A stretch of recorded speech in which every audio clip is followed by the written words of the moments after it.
사국시는 지금의 아동학대 대응책이 가지만 무성하고 정작 뿌리가 없는 나무 같다고 말했습니다. 이 대책이 허울 뿐이라는 건데요.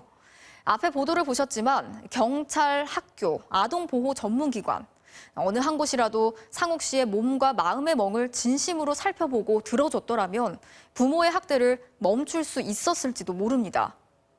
어린 존재가 다치고 숨져야만 분노하는 사회, 그리고 또다시 나오는 똑같은 대책. 우리 사회 아동학대가 계속되고 있는 이유입니다. 이어서 강나림 기자가 취재했습니다. 상욱 씨의 이야기를 처음 듣고 난 뒤 시민단체 관계자는 너무 고마웠다고 했습니다. 듣는 내내 그 사람이 살아있는 게 하여튼 너무 고마웠어요. 어떻게 살아있을 수 있지? 어떻게 살아남을 수 있지? 이런 생각 드니까 일단 계속 그냥 고맙더라고. 고마워. 어디가 잘못돼 상욱 씨는 그토록 고통스러운 16년을 홀로 보내야 했던 걸까? 그런데 아동보호 전문기관도 경찰도 돌보면 가족의 영역이니까 이 정도까지는 학대가 아니야를 너무나 오만하게 자기들이 판단한 거죠. 그래서 그의 고통이 10년을 더 늦췄고 부모의 말만 듣고 아이를 찾지 않았던 학교도 문제였습니다. 이 아동 주민번호만 넣으면 어디에 있는지 확인되는데 그러면 집을 10번이든 20번이든 찾아갔었어야죠. 정말 학교를 못 가는 상황인 건지.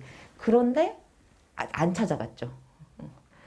문제는 어린 상욱이에게만 이런 일이 벌어졌던 게 아니란 겁니다. 지난 2013년 소풍날 계모의 폭행으로 욕조에서 숨진 채 발견된 7살 서연이.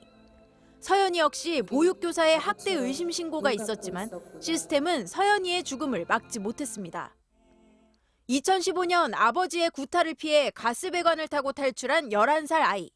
이 아이 역시 2년 동안 학교에 가지 못하고 집에서 학대를 당한 것으로 드러났습니다. 이때마다 시스템 정비가 이뤄졌고 전수조사를 실시하겠다는 발표가 나왔습니다. 시스템이 있지만 시스템이 사실 없는 것과 마찬가지다. 그래서 정부가 마치 시스템이 없어서 제도가 없어서 마치 학대가 반복되는 것처럼 얘기하지만 사실 그렇지 않거든요. 지난 5년간 학대로 숨진 아동만 132명. 정인이 사건 이후로도 벌써 4명의 아이가 숨졌습니다.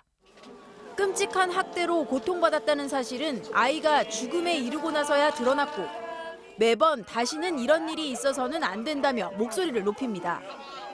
하지만 분노만으로는 아이들을 지킬 수 없다는 걸 이제는 모두가 알고 있습니다. 그래서 마치 이 부모를 처벌하면 이 문제가 끝난 것처럼 모두 다 가뿐하게 가벼운 마음으로 그 사건을 지워버리지만 사건은 계속 반복되거든요. 그럼 괴물 같은 사람들이 이 사회에 많다는 건가? 그렇지 않은 거예요. 평범하게 너무 일상적으로 은밀하게 이루어지는 폭력이 학대란 말이에요. 그리고 진짜 도움이 필요한 건 살아남은 이후부터라고. 아동학대라는 비극을 막으려는 과정엔 학대에서 살아남은 이들이 혼자 설 수 있게 돕는 것까지 포함돼야 한다고 당부했습니다. 사회가 폭력을 방치했고 그 방치된 폭력 속에서 이 사람들이 엄청난 고통을 겪었고 이 사람들이 회복할 수 있는 지속적인 지원이 필요하거든요. 그리고 안정적인 집, 안정적인 소득, 그리고 옆에서 그걸 같이 지켜줄 사람, 3가지가 너무 필요해요. 반드시. MBC 뉴스 강나림입니다.